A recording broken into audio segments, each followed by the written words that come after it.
Olá, meus queridos, saudades de vocês. Logo, logo, se Deus quiser, estaremos juntos novamente. Vocês não têm ideia do que nós estamos trabalhando para colocar todo o material e as aulas acessíveis para você. Mas vamos conseguir, vamos em frente. Nós vamos começar agora o capítulo 5, a Grécia Antiga. A Grécia é uma civilização de extrema importância para o mundo ocidental. Ela é a base da cultura do mundo ocidental. Essa civilização se localizou na Península Balcânica, uma das 3 grandes penínsulas da Europa. Para lá migraram grupos humanos a partir de entre 3.000 e 1.000 a.C. Esses grupos estavam migrando para lá em 4 grandes ondas, né? Nós tivemos os eólios, os jônios, os aqueus e os dórios chegando na região.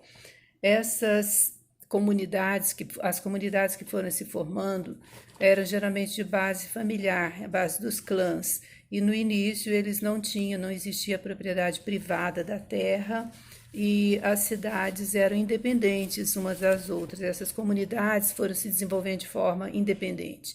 Então, os gregos nunca tiveram unidade política. O que eles tiveram sempre foi base cultural semelhante. Mesma língua, religião, costumes, tradições.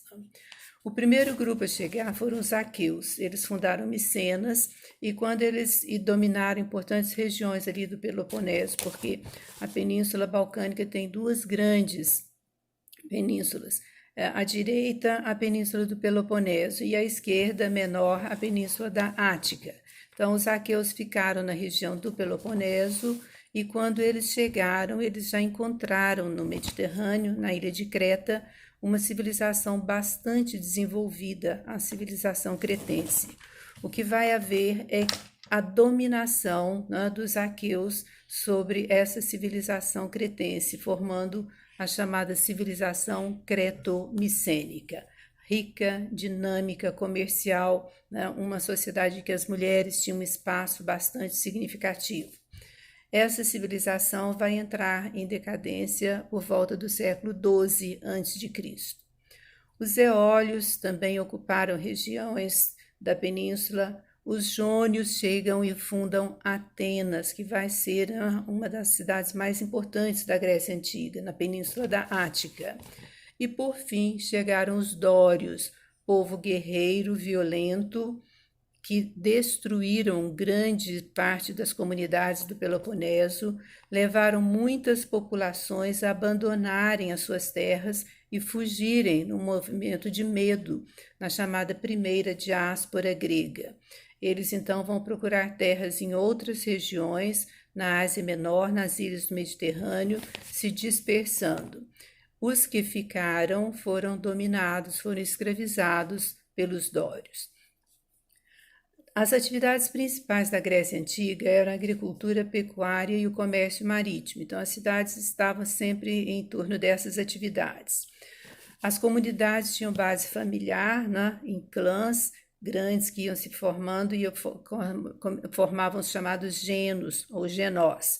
E nesses genós, o poder, né, a autoridade estava nas mãos dos mais velhos.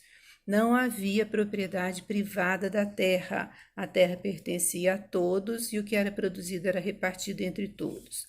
Mas vai complicar com o crescimento da população, porque a princípio esses clãs eram pequenos.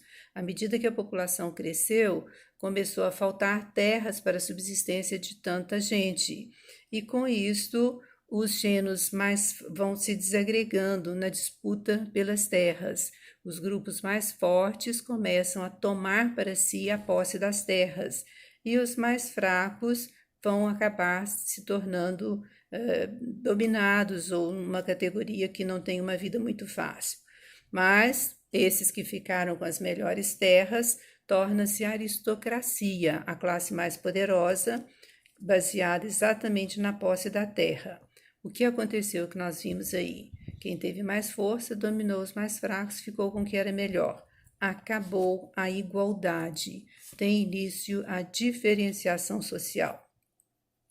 Assim, gente, vai evoluir e nós vamos chegar, né, por volta do século IX, nós estamos vendo um período chamado arcaico, nós vamos ver a formação das cidades-estados.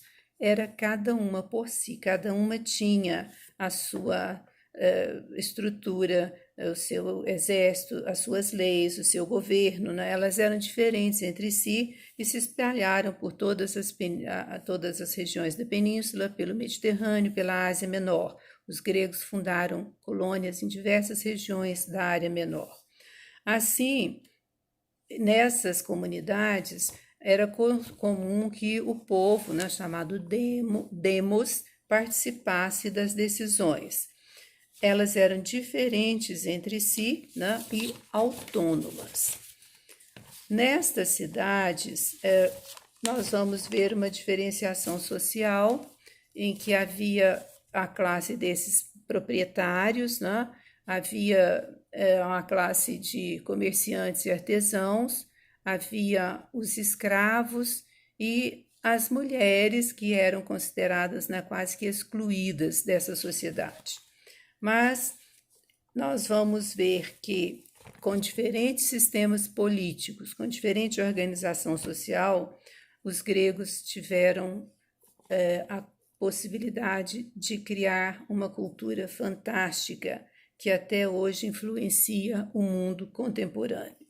Nós vamos ver mais tarde, em outra aula, a segunda parte. Vamos continuar daqui a pouco. Um beijo.